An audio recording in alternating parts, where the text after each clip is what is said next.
Hello my friends, how are you doing? So in this video I want to show you one of my street photos. This is becoming a series where, well, I'm just showing you new shots and how I edit them. So I'm gonna edit this in Affinity Photo, but the reason why we are in Photolab is Affinity Photo for quick ideas and prototyping is not great because it doesn't have any presets, it doesn't give you any suggestions, it doesn't have any kind of community involvement, stuff like that. I will show you in a second what I mean by that. Also, this is not a tutorial, so I haven't recorded this in the 1080p screen resolution. This means all of the icons for you are a little bit smaller. I'm not explaining everything that I'm doing. I just want you to be part of the process. And also you wanted me to talk a little bit about the creative struggles. So this is also what I'm doing right now. Okay. So my classic workflow basically is, of course, I look through the photos that I've taken. You can see there's more than just this photo, but I decided on this one. It's kind of nice. I asked that guy, he just walked by. I said, hey, can I take a photo of you with the door? Because I took photos without the door. It wasn't interesting enough. So this is photo level 5 by DxO, as you can see here. And the way I do my ideas, my prototyping is, first of all, you have here some presets. You can go through that. The cool thing in Photolab is you just see them right out. You can just look at them. I can click on them. Like, for example, here can have something like that and then just reset that. And I can play around with that. Then, of course, also I can go back here. I can click here on Nick Collection, which I also have. And I can use all of these tools and all of these presets to get some ideas. Usually, I don't do that in Photolab because it's a little bit slower in Photolab. It always creates a TIFF file beforehand. I think I can turn it off.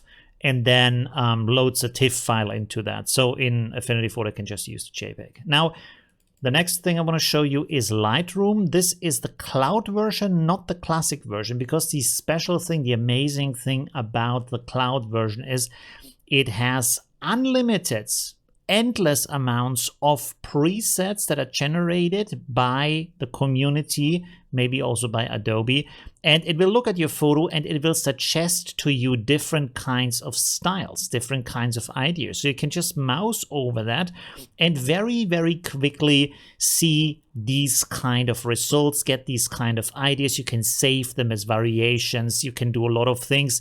And you see in seconds, I can go through dozens of ideas. This is the All tab, but there's also others. Subtle, strong, black and white, color, or cool and warm, dark.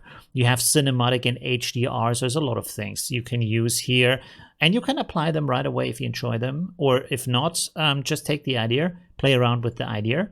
Lightroom is very quick with the way you can adjust things. And also the sliders are programmed, they are developed in a way so they actually give you the results you as a person expect rather than what technically is happening. The difference is if you have something happening technically, it is kind of linear in a certain sense. You know what I mean?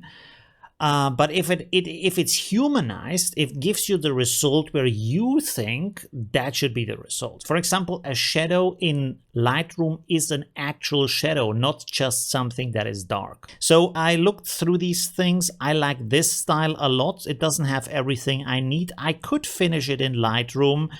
Probably I would. But of course, we want to have a look at this in Affinity Photo. Now, Affinity Photo is horrible with highlights and shadows because the filters, I don't know, they are just not developed. I'm sorry, I'm super honest in this series about the things, and you already know I don't like the highlight. And look here, the highlight shadow filter. When you push up the shadows, what is that? No, thank you. That's not great. When you go with the look at the shirt, like I go up with the highlights, it's blown out. I go down with the highlights, it's just a gray mess. So forget about that. Also, you could go with the levels. Doesn't work either because you push this up, blown out. You save this, bring stuff back here, but not here because this is too bright. Also not a solution, right? So what are we going to do in this moment? here is a workaround, because in Affinity Photo you kind of have to be the king of workarounds in a certain sense.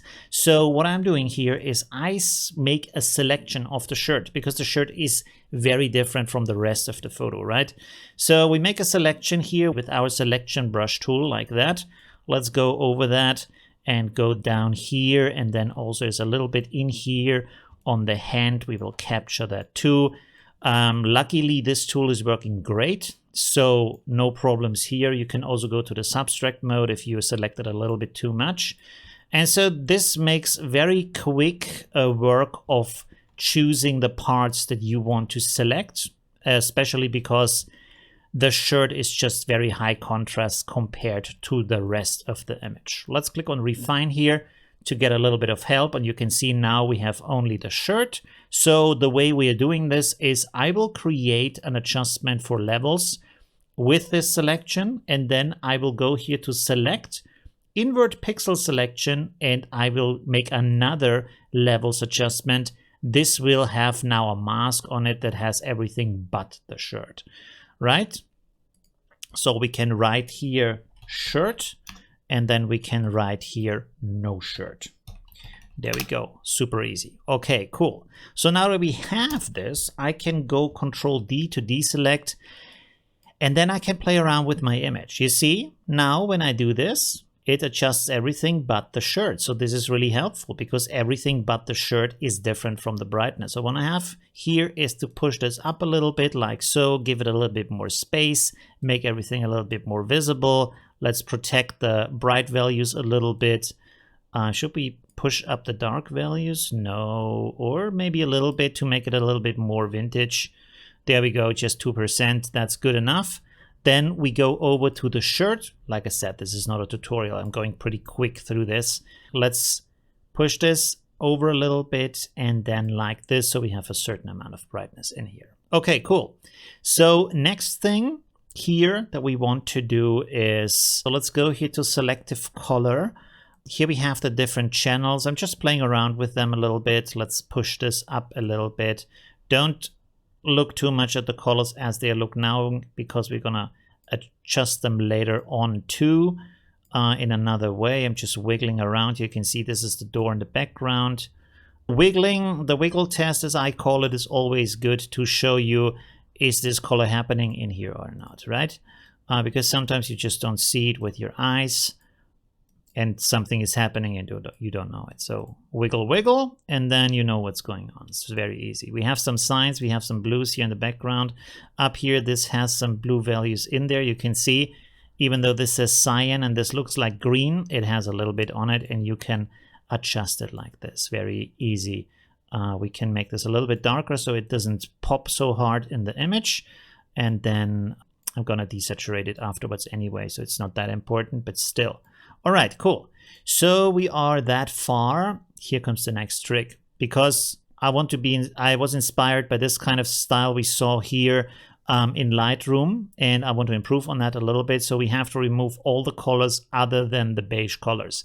So let's go here, make a HSL adjustment. And then I'm clicking on the colors here, desaturate. We don't have to do it 100%. Let's keep this a little bit green, desaturate. Blue, desaturate. Another blue, desaturate. Pink, desaturate. You already know the drill. There we go. So now we have removed all of the colors other than this kind of red and a beige color here. So let's desaturate this also a little bit, so it's getting a little bit softer. Luminosity, let me see. Yeah, let's bring this down also a little bit. Pretty cool. Very nice.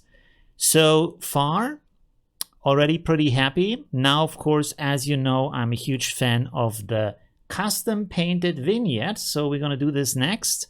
I will set my, let's set this to luminosity first. Pixel layer here. And then I will just paint over that, and then we can come back and maybe readjust that. Let's paint here a little bit. Let's paint over here a little bit. That's already way too strong. Okay, so I'm going to set this to soft light. Let's go with soft light, the classic method that I love to do. Yeah, that looks pretty good. Okay, cool. So I want to have some more focus on the person. So with that, another trick here, I'm using my unsharpened mask, pushing up the radius very high, pushing up the factor very high. You see, get some very distinct details here on our model. Looks pretty good, but the rest now gets too much attention. So what are we going to do? I'm going to use an ellipse here, putting it over the person, going to layer effects, turning on the Gaussian blur, setting it to 500 so it's very soft. And then let's zoom out here and make this bigger. And also to the side. Whoops, that's the wrong one. There we go. And then there we go. Okay, now it's on the person. So how does this help us? Very easy. Right click on the ellipse layer and say mask to below. So now this is only here in that area with the gradient on that for the sharpness and texture we have created in that area. So our model here is sharp, while here the rest is blurrier, softer, doesn't grab too much attention, right? Super easy. Let's push the vignette here a little bit stronger. I'm almost happy, but let's go in here, adjustment, and then we have color balance, and then play around with that a little bit. Look at that. We enter a little bit of blue here. That might be good. Look at this. A little bit here in the magenta direction. This is also nice. Very much. I like that. And then go here on this layer, hold Control, click. This will make a selection from the mask on that. And then we will go here to brightness and contrast again. So now this also has that mask on it. I will pull the layer up here, and then we can push the brightness for the rest of the image and also push the contrast a little bit. And now we have a brighter version of that. Let's get rid of that rectangle here. It's not so good. I feel like the sharpness in this area could be a little bit more though. Let's duplicate this layer here. Okay, cool. Let me see how that looks for the rest of the image. Let's bring this down a little bit from the opacity. There we go. This is, by the way, this is with the 35mm lens from Viltrox that I recently bought. It was just 200 euros. It's a 35mm 1.8 for full frame. It's okay for the price point. It's not super sharp from my experience, especially when you shoot quickly. And of course, it's not as good as a 1,600 euros lens. You can get a good result through the editing, but it's not like super crisp. It doesn't have the texture. The picture isn't as alive. It's good for this kind of purpose here right now, but it's not super duper good. So if you want to have really like amazing pictures, you gotta spend the cash. Okay, that's it for today. I hope you enjoyed this photo and see you soon. Bye.